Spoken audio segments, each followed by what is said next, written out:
Good morning students. Today we will discuss definite integrals. An integral of the type phi x dx where a and b are finite and phi x is also finite in this interval is said to be definite integral whose value is as a to b phi x dx is equals to fx plus c a to b, which can be written as fb plus c minus fa minus c. Cancelling c, it becomes equal to fb minus fa. Its properties are integral of a to b phi x dx is equals to a to b phi t dt. To prove it, we consider phi x dx is equals to fx plus c1. Similarly, phi t dt is equals to f of t plus c2. Now, a to b phi x dx is equals to fx plus c1 a to b, which becomes equal to fb minus fa as we prove it here, and RHS, that is a to b phi t dt is equals to ft plus c2 a to b, which becomes also equal to fb minus fa. So, a to b phi x dx is equals to a to b phi t dt. Our next property is prove that a to b phi x dx is equals to a to c phi x dx plus c to b phi x dx. To prove it, we consider the right hand side, that is a to c phi x dx plus c to b phi x dx. We find the value of a to c phi x dx. It is fx plus c a to c and it is fx plus c to b. It is equal to fc minus fa and it is equal to fb minus fc. Cancelling fc, we get fb minus fa, that is equal to a to b phi x dx, hence proved. Now our next property is a to b phi x dx is equals to minus b to a phi x dx. We take RHS side, a to b phi x dx is equals to minus of fx plus c b to a. Now we take minus sign inside, it becomes minus fx minus c b to a, which is become equal to minus fa minus f minus c plus fb plus c. Cancelling c, we get minus fa plus fb, that is equal to fb minus fa, which is equal to our left hand side. Next property is 0 to a phi x dx is equals to 0 to a phi a minus x dx. We take right hand side 0 to a phi a minus x dx. Here we consider a minus x as t, then minus dx is equals to minus dt. Its upper limit when x is equals to a, it becomes t is equals to 0, and lower limit when x is equals to 0, t becomes a. So we put it here, we get minus a to 0 phi t dt, which becomes equal to 0 to a phi t dt, as we have proved above that a to b phi x dx is equals to minus b to a phi x dx. So by interchanging the limit, minus sign will change. So it is equal to 0 to a phi x dx, that is equal to LHS.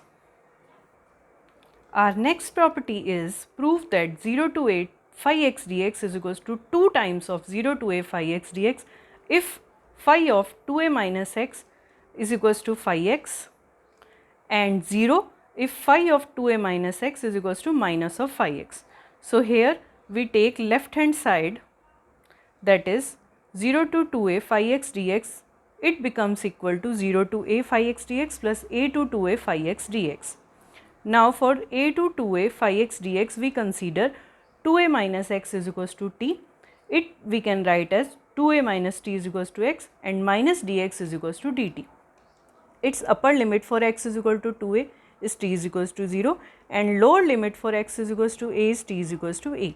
So 0 to 2a phi x dx becomes equal to minus a to 0 phi 2a minus t dt, or 0 to a phi 2a minus t dt, which becomes equal to 0 to a phi 2a minus x dx.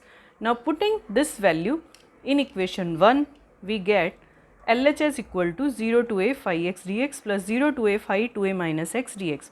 Now according to the given condition, if phi 2a minus x is equals to phi x, then it becomes equal to 2 times 0 to a phi x dx, and if phi 2a minus x is equals to minus phi x, then it becomes equal to 0. Hence it's proved. Another important property is that prove that minus a to a phi x dx is equals to 0 if phi of minus x is equals to minus phi x, and is equal to 2 times 0 to a phi x dx if phi of minus x is equals to phi x.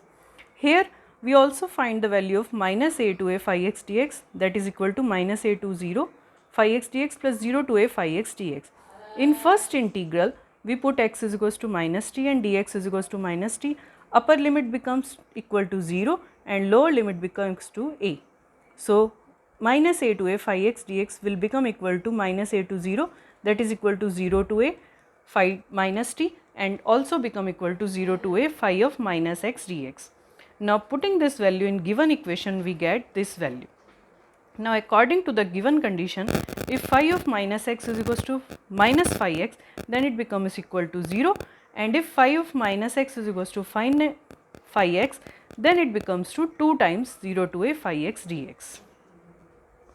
Now one important result is here, integral of 0 to pi by 2 sin m theta cos n theta d theta is equals to gamma of m plus 1 by 2 gamma of n plus 1 by 2 and 2 times of gamma m plus n plus 2 upon 2. Now let's do some examples. Evaluate 0 to pi x sin to the power 6x cos to the power 4x dx. It's our integral. Here we apply the formula 0 to a phi x is equals to 0 to a phi a minus x. So here we can write it pi minus x sin to the power 6 pi minus x cos to the power 6 pi minus x. It becomes equal to pi of 0 to pi sin to the power 6x cos to the power 4x minus x multiplied by whole this x sin to the power 6x cos to the power 4x dx. This is again the given integral I. Now we take it to left hand side, it becomes 2i and it becomes equal to 2 pi. Now if we use this formula here, we get 2 pi gamma of 6 plus 1 by 2 gamma of 4 plus 1 by 2 gamma of 6 plus 4 plus 2 upon 2, it is equal to 2 pi gamma 7 by 2 gamma 5 by 2 and gamma 6. The value of gamma 6 is equals to 5 factorial and value of gamma 7 by 2 is equals to 5 by 2 into 3 by 2 into 1 by 2 pi, and gamma of 5 by 2 is equals to 3 by 2 1 by 2 pi. So after solving we will get this value.